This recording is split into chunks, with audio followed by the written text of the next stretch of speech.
Hello and welcome everybody to IAG's new webcast called Selling Your Business. What could possibly go wrong? We figured we'd ask this question before things actually go wrong.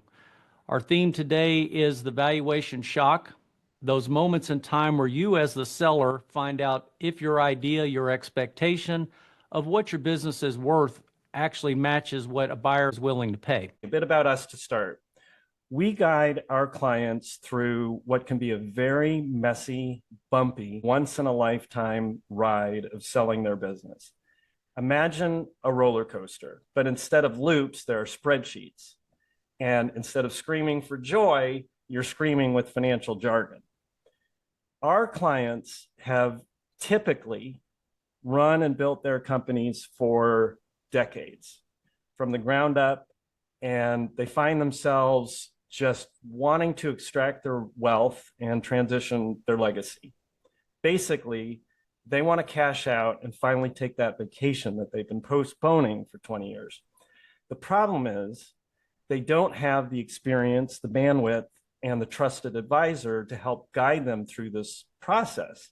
It's kind of like when I was assembling this IKEA furniture that didn't have any instructions. It's chaos. And I know this personally because I went through it, having built and grown my own business over 15 years. By the end of it, I was exhausted. I knew it was time, and I wanted to extract my own wealth and transition into that next chapter. So I get it. I get the exhaustion. I get the wanting out and the need for somebody who knows what they're doing. And IAG helps prepare our clients for the market. We identify the buyers, we negotiate the transaction, and we close the deal. We're like deal whisperers, and we have guided our clients through successful sales hundreds of times. We've seen it all, the good, the bad, and incredibly awkward. And Joe, your most successful deal I recall was when on the day of the close, you were putting on Steve's pants in the hospital so that he could get to the signing and have his $30 million wired. That's just proof that we will do literally anything to get a deal done. It's not glamorous, but it does get the job done. And don't worry, Steve is okay. Consequently, our clients extract their wealth and transition their legacy, and hopefully they send us a postcard from Tahiti. It's my pleasure to introduce Jason Hollander, CEO of IAG, who literally grew up with this business that his dad founded over 25 years ago. He's practically been negotiating deals since he was in diapers. And I bet your first words were, "Let's close." Jason oversaw the transition of IAG, and he knows M&A inside and out.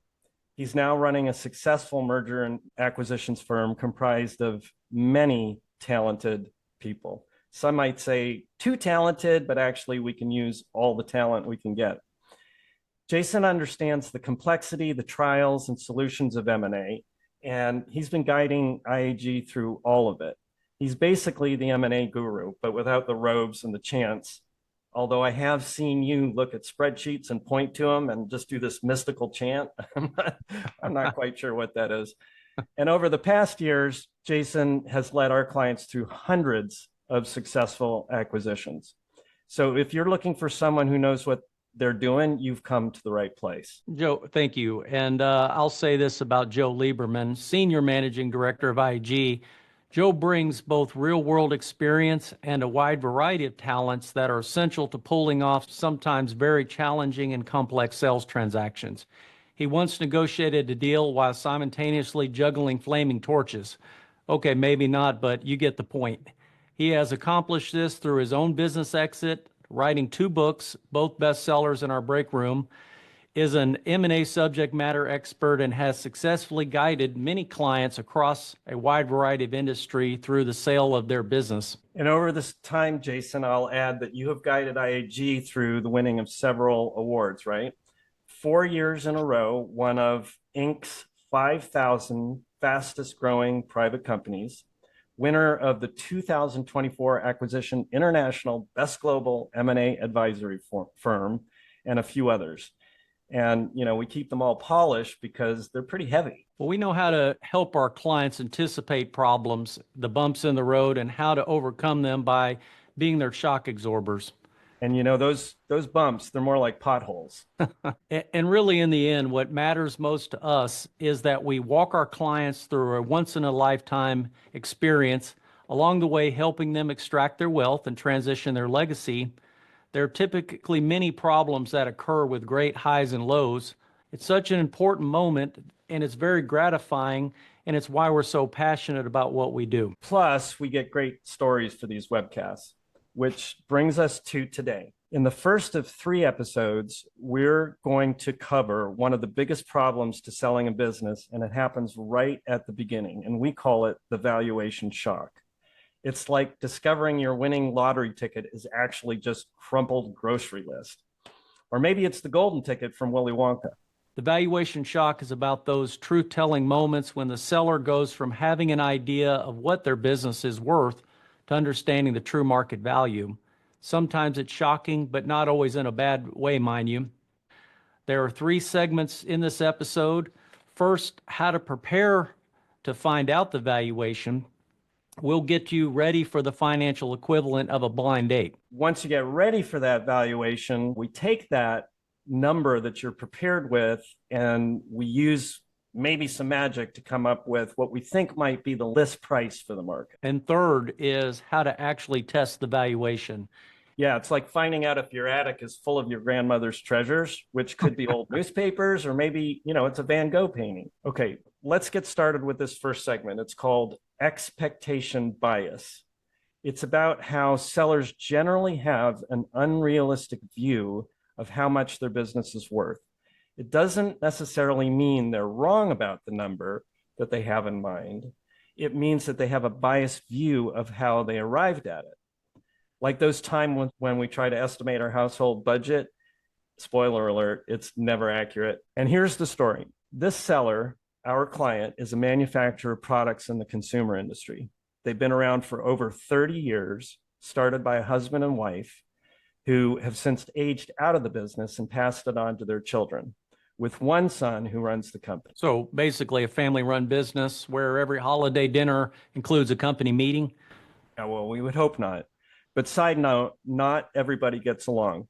The parents are divorced and they're no longer involved with the business, yet they continue to generate income from it. One son basically runs the company. A daughter works remotely and is not very involved. And another son works there, but it's not essential. So basically, he collects a check and his position would not be replaced. Everyone is getting paid for working and for not working. There are lots of hands in the company pockets, and they're using creative ways to pay themselves. It sounds more like a complicated soap opera. So we have this dynamic where the parents are watching their business from afar. The kids are not all in sync, and everybody wants to extract their wealth and transition their legacy. In other words, everyone wants a piece of their pie, but the pie is actually a business. So that's where we come in. They came to IAG for help to sell their business. They don't have the knowledge or the bandwidth or a trusted, experienced advisor. It's like they were deciding to bake a 5-tier cake without a recipe. They needed a chef. So we find out that the family has an expectation of $25 million for the business. And while we don't yet have an opinion, we take on the project to see if this is doable. Basically, we're agreeing to find out if their cake is actually edible or if it needs more baking. So this gets us to the first concept called expectation bias. And that is that the customer always has a bias about the expectation of their business value. It doesn't mean it's wrong, but it's typically based on what they take away from the business in cash, what they feel it's worth, and how a buyer could come in and grow it. Yeah, it's kind of like thinking your old vinyl record collection is worth a fortune because it's vintage.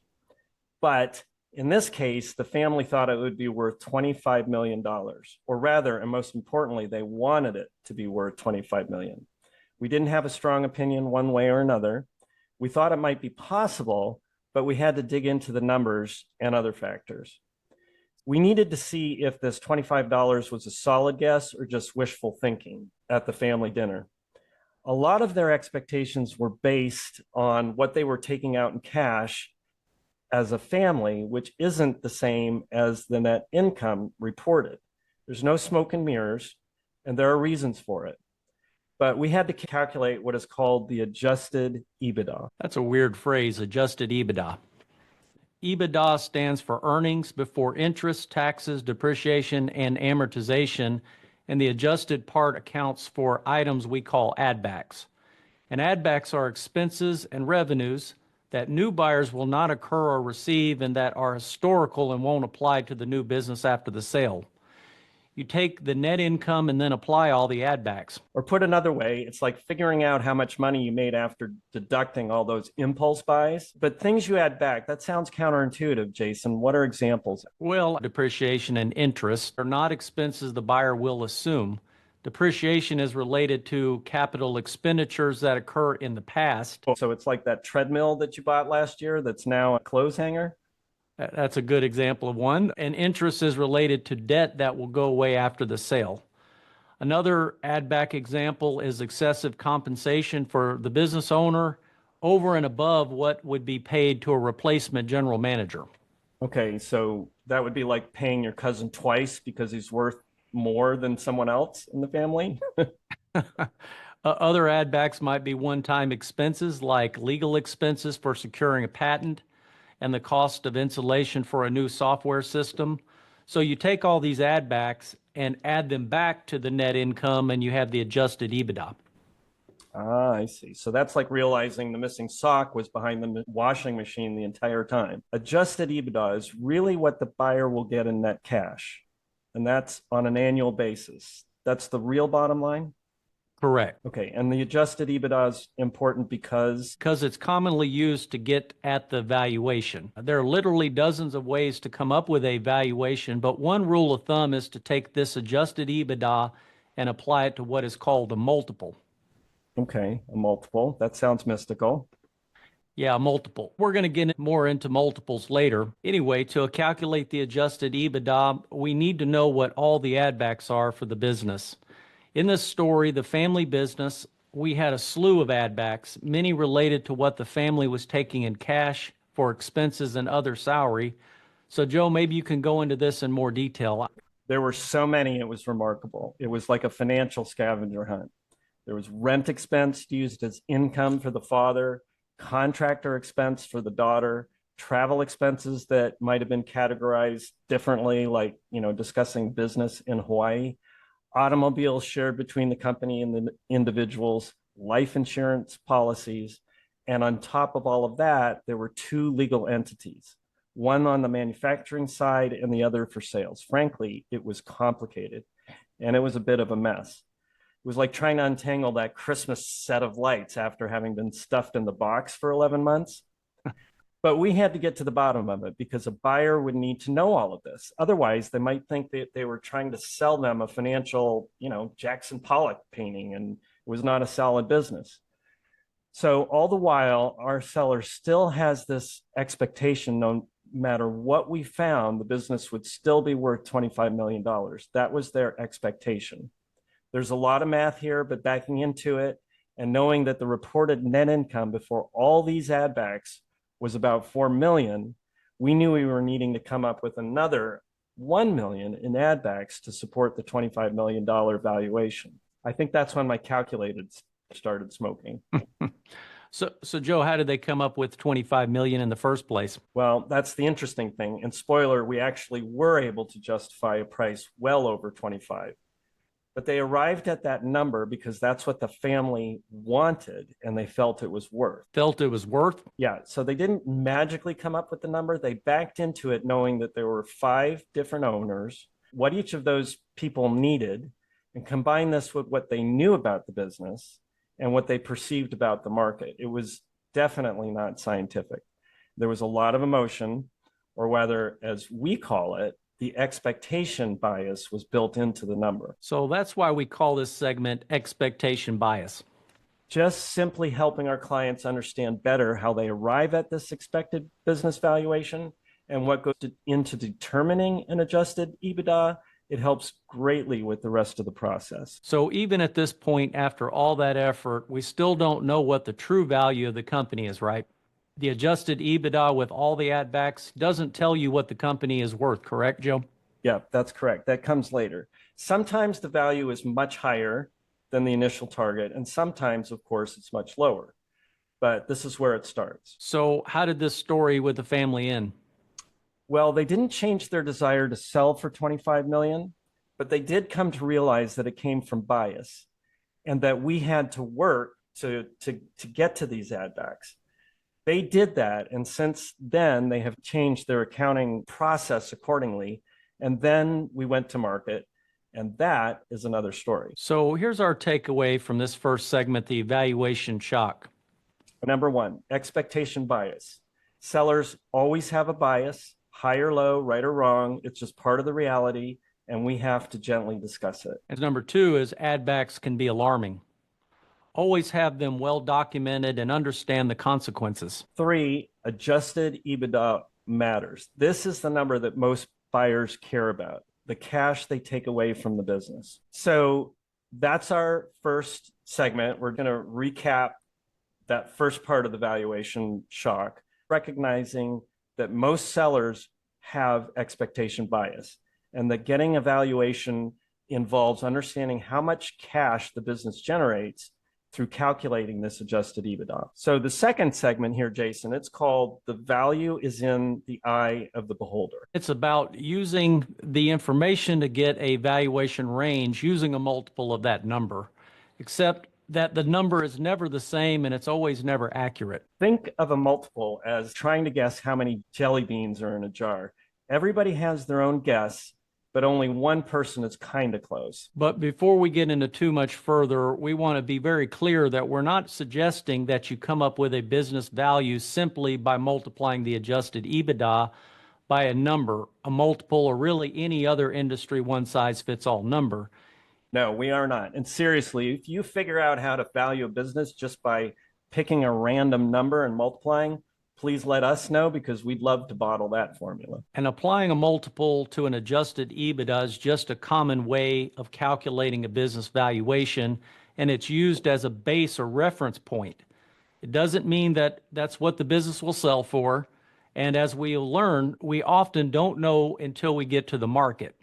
It's like ordering something as seen on TV. It might look good, but the reality can be, well, different. But it's what many sellers understand. They think it's straightforward, like a recipe, when it's really more like improvisational cooking.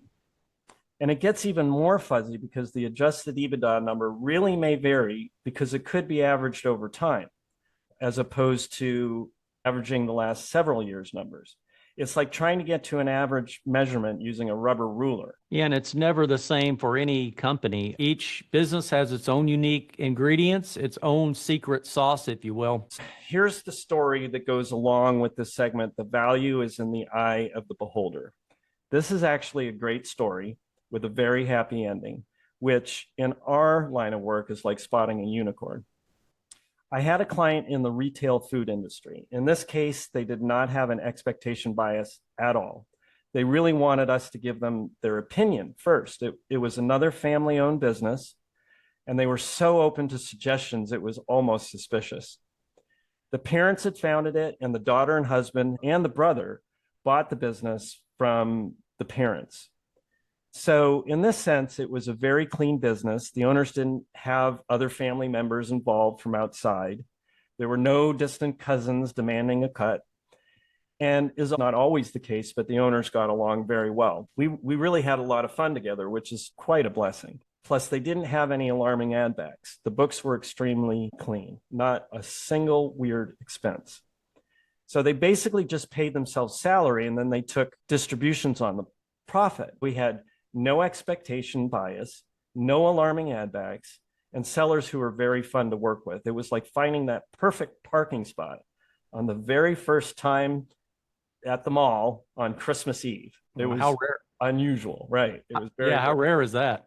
And you know better than I. It's like winning a trifecta. It just almost never happens. So no expectation bias, looking for IEG for guidance. Okay. The adjusted EBITDA was about 4 million, and it was growing quarterly. It was quite phenomenal for a business their size in this industry. The inventory turnover rate was a whopping 2 times weekly, not annually, not monthly, but 2 times weekly. They were basically selling things faster than I can decide what to have for dinner. We discussed the different types of potential buyers, and for various reasons, we felt that there would be 2 categories. The first being an individual buyer and the second being a strategic buyer. There's 2 very different vibes there. And Joe, why was it important to look at buyers as if they were in two different categories, individuals versus strategic? Seemed like a lot of extra work. Right, because each will typically value the business very differently. It's like comparing a homemade sandwich to a fancy restaurant meal. Both will feed you, but one is a lot more involved. For example, an individual will look at the value of a business as if they're going to run the business themselves, which means they're covering their own salary and almost always looking for financing from both the bank and the seller. And they have, as they consider, way more personal liability. And they're probably going to want to know where you keep the extra paper clips and anything else they can do to save money. In other words, individual buyers oftentimes see the adjusted EBITDA as lower than we do because they are really risk intolerant and they may not have the ability to grow the business quickly. So they want a really good deal, and who would blame them? They also can nitpick everyone to death, like working capital and inventory levels. My point is that an individual buyer takes everything personally. Like if you negotiate a little too hard, they're going to get really emotional. And of course, no seller wants to give a loan to a buyer and put at risk getting paid based on the buyer's ability to run the new business, let alone other factors they can't control. What about the other category, the strategic buyer category? Right. Within that, there are many times, but you can think of them as being companies, not individuals. They might be larger companies looking to grow through acquisition, like a shark finding a smaller fish and thinking, oh, that's a snack. They might be holding companies that have similar businesses in their portfolio, trying to complete a puzzle, and then they're finding that missing piece. Strategic buyers look for the synergies they can find in this endless search to complete themselves. Or they might be in another category called an ESOP. That's an employee stock ownership program, an employee-owned company, which we'll talk about in another minute. So why do strategic buyers look at the value of a company differently than an individual again? Okay, that's a great question. It's not always the same, but essentially, a strategic buyer may have ways of reducing expenses or increasing cash much faster and differently than an individual. They oftentimes have internal funding, allowing them to bypass the traditional banking process. So basically, strategics play by different rules. It's like having all the clues to the wordle of the day. So, for example, a large corporation may have management in place, or a holding company may see they can sell more services or products. Strategics are basically looking for a business that fits into their existing business portfolio, selling new business products or services to their existing base of customers. And the employee-owned company, the ESOP, now, how is that like a strategic buyer, Joe? Many reasons. One is that an ESOP, the employee stock ownership program, does not have to pay federal income taxes. So they already have a start ahead, like getting a free pass in a game. Really, that seems unfair. Yeah, it does. Except the government treats ESOPs like a retirement plan, like a 401k plan, and it's qualified to not pay taxes. The bank, who is primarily funding the purchase, sees the existing management will stay with the company. That reduces the risk greatly, and that's like having a built-in safety net. So the employees are also more motivated because they're getting essentially shares of the company. And the likelihood of growth is much, much higher than through traditional purchases. In fact, the default rate of an ESOP loan is less than 0.5%. And that's compared to about 17% for all other SBA loans. Banks love them. They think of them as the golden child of loans. I'm starting to think we should just focus on ESOPs. We could talk about them all day, but they don't apply to all companies. In this case, they did. Right. So back to the story. We came up with two valuation ranges. One for an individual buyer that had a multiple of 3.3 in that range, making the business worth about 13 million. And another from a strategic buyer with a multiple in the range of 5.5, making it worth about 22 million. A swing from 13 million to 22 million. That's huge. It's like finding 9 million in your mattress. So a multiple range of from 3.3 to 5.5. How did you arrive at that, and how can multiples just vary from one buyer to another? Are they just picking numbers out of a hat? Well, multiples are definitely not a science. You can think of multiples as how many years it will take to earn a positive return on the initial investment, the purchase price, like trying to figure out how long it will take to pay off your credit card bill. Multiples can vary based on the industry, the size, the location, the types of customers, the tenure of employees, the recurring nature of the revenue, the opportunity for growth, and so on and so on. Generally speaking, larger companies with recurring revenues will sell at higher multiples. It's like anything, the more demand, the higher the price. And individuals will buy at lower multiples than strategics. And again, this is very general and every deal is different, but it's a wild ride. So why not just go directly to strategic buyers? Make things so much easier, wouldn't it? Well, not all strategics will buy smaller companies. And keep in mind that just because a strategic buyer might see a business at a higher value, they also know that in most cases, they don't have to pay that much. They're not exactly handing out bags of cash at the door. At first, you have no idea who wants to buy what. It's like trying to guess what's behind door number 2 on a game show. It could be a car, it could be a sock. In some cases, we put the business on the market to determine interest and market value. It's like sending out invitations to a party and just seeing who actually shows up. In this case, with a couple of months, in that short a period of time, we had several interested buyers and an offer that was in the 3.5 multiple range. That was the low end. It's a longer story, but we went forward, and after a few months, the individual buyer kept asking for more and more changes and coming up with reasons for why the value was decreasing, asking for concession after concession, even while profits were rising. It was like someone slowly taking apart a Jenga tower and then blaming the tower for falling. It took us 4 months, and then we called off the deal. The sellers were exhausted and understandably disappointed. That's when they started stocking up on the stress balls. And then what? Did everyone just go home and eat ice cream in the dark? Well, that's when we decided to go the ESOP route. And we don't have enough time to go into it. We could devote an entire episode to it, which we may someday. But we were able to get a valuation that used a multiple of 6. You heard that, a multiple of 6. Much higher even than the 5.5 we originally thought we might get. It was like finding an extra lottery ticket. The bank that funded the deal saw the growth and the minimized risk. The trustee who represented the company believed in the management. And frankly, we negotiated one heck of a deal. We were basically high-fiving each other on the way home. I remember that. And for the audience's sake, ESOPs are quite a unique animal. But when they work, it's really a win-win. Yeah, everybody involved gets a trophy. Once the numbers were agreed to, it took us about 2 months to close, and we even helped the owners recruit a general manager. We're still friends today, and the employees are super happy, and they continue to grow. Wow, what a story. No expectation bias, a very wide range of values using different multiples based on who the buyer might be, a heartache going months into a sale only to have it die, and then have a deal worth almost 2 times more that got everyone, even the employees, more than they thought was possible. Yeah, it was a real Hollywood ending, Jason. It was really exciting.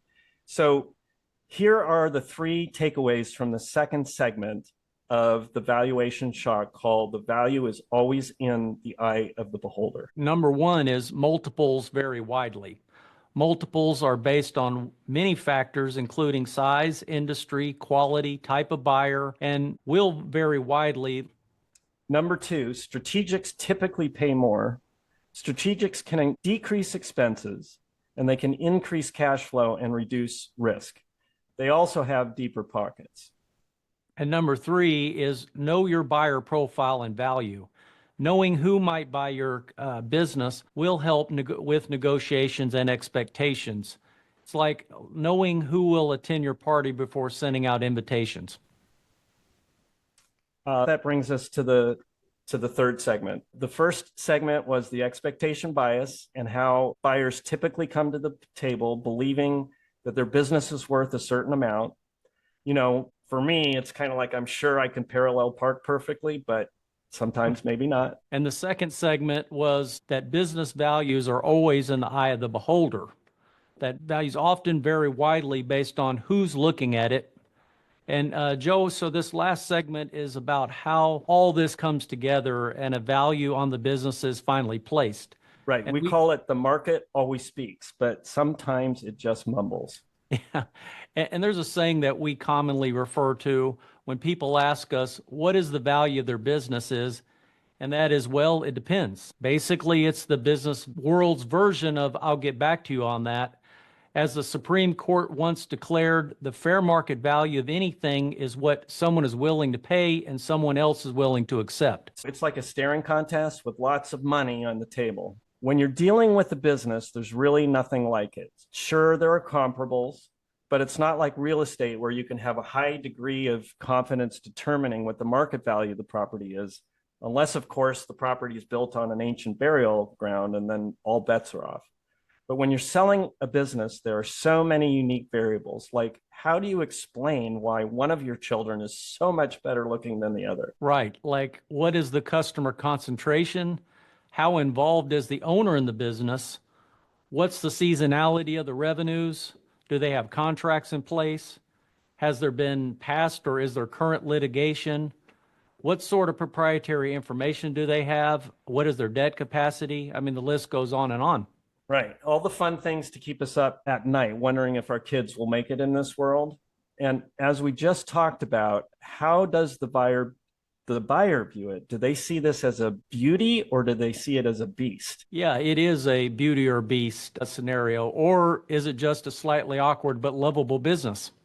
So ultimately, it will cover all the factors we've discussed today and come down to what the buyer is willing to pay. We have another saying at IAG that is, one buyer is like having no buyer. If you're going to throw a party, you better invite more than one person. We want to have multiple buyers interested at any time so that we can fully determine the market value of the business and generate offers that match our sellers' expectations. In other words, we really need to hear from the market because the market speaks and then lets us know if we're in sync. Well, that's if it's making noise at all. Sometimes it's just radio static, and that's a dance, a very complicated, often awkward, and occasionally painful dance. It is. So Joe, tell us about this next story that illustrates this concept. Hopefully it's a story that's short and to the point. I'm starting to see double. Okay, we had a client in the automotive industry. The seller had bought it from an original owner over 30 years ago. He had grown it from one small location to another, a larger one, and had been earning a great living with it and was ready to retire. He had plenty of other interests. And while he didn't have to leave the business, he wanted to move on to other things, such as cataloging his vast collection of vintage license plates. He came to us with an expectation, bias, of course, that the business would be worth $7 million. So how did he arrive at that number? He basically calculated how much he would need to take away from the business after paying debt, taxes, and other fees. It was a complex mathematical equation involving the cost of his dream vacation retirement RV, his golf membership, and what he considered to be a reasonable cushion. And we agreed that this would be a heavy lift, as we called it, that we would need to find a strategic buyer willing to buy at a high-end multiple, like finding a needle in a haystack, only this was a very, very specific type of needle. We knew the likely buyer would not be an individual. We were pretty sure we weren't going to find someone willing to just throw down $7 million just because they loved the smell of motor oil. In this case, we believed a strategic buyer who would have the ability to vertically or horizontally integrate, create more synergy, and see more value in it would be the likely buyer. We were basically on the lookout for the buyer who had a business puzzle, and we held that piece that would make it all come together, or at least thought that they did. So it's all about perception. And Jason, this is a good time to talk about the synergies that strategics bring to the table. Sure. Strategic buyers integrate a business into their existing company base, whether they have one or several companies. They may be already providing the same service and want to expand into a new region to expand their footprint. In that case, the company already has systems, distribution partners, and management team in place that they can use to reduce costs and increase revenues and profits. So they're essentially building a car empire one paint chip at a time. Or the same auto body firm might buy up a car paint distributor to make higher margins. These are just a couple examples of synergies. Got it, I think. I may have to watch a cartoon video on this. But back to the story. We went to market knowing we would be selling to a strategic buyer, right? We proactively reached out to potential strategics, but there was a limited amount of interest due to the industry segment. Our client was actually in too small of a niche for many of the companies we talked to. It was like being the only store that sells hand-carved wooden sporks, a true art, but it's not likely to be in a mass market. So over time, we had several individual buyers show up who were interested in the business. We had 3 other offers within a few months, but they were only around 5 million, and we couldn't get close to the 7 million. So the seller got frustrated, and that's understandable. I kept reminding our seller that this was a heavy lift, as I called it, and that we would need to be patient and probably watch some car paint dry. So a year goes by with continued interest from individual buyers, right? You know, the ones who kept asking if the coffee maker in the break room was included in the sale, I bet. It was the same story. Plenty of individuals were interested, but the strategics felt that the business niche was too small. Or maybe they had already spent their budget on something fancier, like a corporate yacht. I don't know. Finally, about a year and a half into it, we had 2 direct hits from strategics. Both were looking at expansion opportunities. It seemed perfect. We had 2 buyers at the same time. So you had 2 competing offers, and the seller walked away with more than he originally wanted, with a giant check at the end, right? Hardly. We went through weeks of discovery and negotiations with both companies. Neither knew the other existed. We were playing 3-dimensional chess with real stakes. After several back and forths, including formal letters of intent, counter offers, the highest amount we could get to was 6 million.